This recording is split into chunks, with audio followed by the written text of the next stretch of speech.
నమస్తే, నేను మీ అర్చన. ఎటువంటి బ్యాక్గ్రౌండ్ లేకుండా ఇండస్ట్రీలోకి అడుగుపెట్టి స్వయం కృషితో ఎన్నో గొప్ప సినిమాలు తీసి మెగాస్టార్ గా ఎదిగారు చిరంజీవి గారు. రీసెంట్ గానే సినీ పరిశ్రమకు చిరంజీవి గారు చేసిన సేవలకు గాను భారత ప్రభుత్వం పద్మవిభూషణ్ తో గౌరవించింది.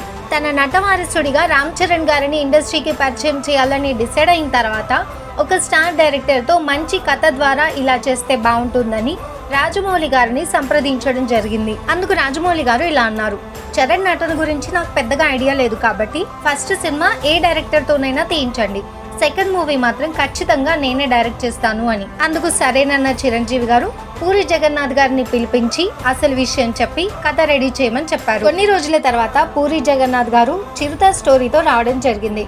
అలా 2007 సెప్టెంబర్ 28వ తేదీన చిరుత సినిమా భారీ అంచనాల మధ్య రిలీజ్ అయింది. ఆ సినిమా బ్లాక్ బస్టర్ హిట్ అయి మొదటి రోజే 5 కోట్లు వసూలు చేసింది. సౌత్ ఇండియాలోనే ఒక డెబ్యూ హీరోకి ఆ రేంజ్ కలెక్షన్ రావడం అదే ఫస్ట్ టైం. కానీ ఆ సినిమా రిలీజ్ అయిన తర్వాత చాలా మంది రామ్ చరణ్ గారి లుక్స్ పై విమర్శలు చేశారు. చిరంజీవి గారు చాలా అందంగా ఉంటారు, కానీ ఆయన పోలికలేవి ఆయన కొడుక్కి రాలేదు.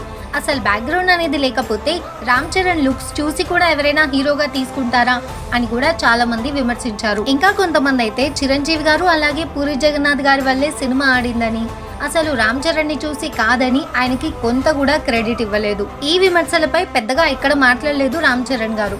అయితే ఆ తర్వాత మాట ఇచ్చిన ప్రకారమే రాజమౌళి గారు రామ్ చరణ్ గారి సెకండ్ మూవీ మగధీరాన్ని డైరెక్ట్ చేశారు. ఆ సినిమా ఎంత పెద్ద బ్లాక్ బస్టరో మనందరికీ తెలుసు.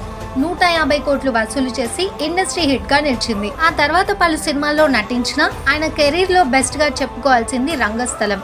ఆ సినిమాలో ఆయన నటనని చూసి చాలా మంది నేషనల్ అవార్డు ఎక్స్పెక్ట్ చేశారు. రామ్ చరణ్ గారంటే అస్సలు నచ్చని వాళ్ళైనా సరే ఆ సినిమాలో ఆయన నటనని పొగడకుండా ఉండలేకపోయారు. రంగస్థలం సినిమాలో రామ్ చరణ్ గారి నటనకు జాతీయ అవార్డు రాకపోయేసరికి చాలా మంది హర్ట్ అయ్యారు. ఇక ఆ తర్వాత RRR సినిమాతో గ్లోబల్ స్టార్ గా ఎదిగారు.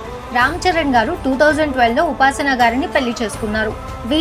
వీళ్ళున్న ప్రతిసారి మన కల్చర్ ని ప్రమోట్ చేస్తూనే ఉంటారు. రామ్ చరణ్ గారు గాని ఉపాసన గారు గాని చిరంజీవి గారి ప్రతిష్టని నెక్స్ట్ లెవెల్ కి తీసుకెళ్లారు అనడంలో ఎటువంటి అతిశయోక్తి లేదు. చిరంజీవి గారి చాలా సందర్భాల్లో చెప్పారు, నేను జీవితంలో ఏదైనా సాధించాను అని అంటే అది రామ్ చరణ్ కి జన్మనివ్వడమే అని.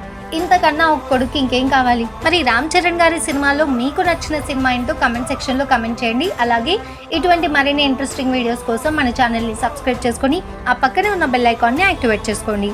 Thank you so much.